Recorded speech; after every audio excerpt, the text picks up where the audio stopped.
உங்கள் சார்பாக குருவுக்கு நான் வணக்கத்தை தெரிவிச்சுக்கிறேன். தந்திரா அப்படின்னா என்னன்னு எனக்கு எதுவுமே தெரியாது.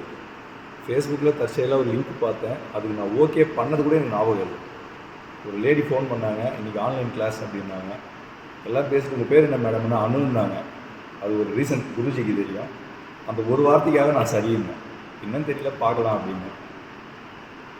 எல்லோரும் மாதிரியும் ஒரு ஜஸ்ட் பார்க்கலாம், அதுக்கப்புறம் என்ன முடிவு பண்ணலாம் அப்படின்னு. அன்றைக்கி குருஜி பேசின ஒரு நாள், அந்த ஒரு மீட்டிங் தான் என்னோடய எண்ணம் எல்லாத்தையுமே மாற்றிச்சு. ஃபஸ்ட் நாள் இன்ட்ரோடியூஸ் கிளாஸுக்கே எனக்கு ஒரு நம்பிக்கை வந்துச்சு, தைரியம் வந்துச்சு. சரி, என்ன தான் இருக்குது, நம்ம போய் பார்க்கலாம் அப்படின்னு வந்தேன். இன்றைக்கி கிடைச்ச அனுபவம் வந்து என் வாழ்நாளில் நான் மறக்க முடியாது. உடலாலும் சரி மனதாலேயும் ரொம்ப இறுக்கமான ஆள் நான். நிறைய பிரச்சனைகள். இப்போ லாஸ்ட்டாக நம்ம பண்ணி எழுந்ததுக்கப்புறம் எனக்குள்ள ஒரு மாற்றம், அதை வார்த்தையால் விவரிக்க முடியல. எப்படி சொல்கிறதுன்னு தெரியல. நான் ஒரு புது மனிதனாக தான் நிற்கிறதா எனக்கு தெரியுது. அதுக்காக நான் அவருக்கு நன்றி சொல்லுவேன்.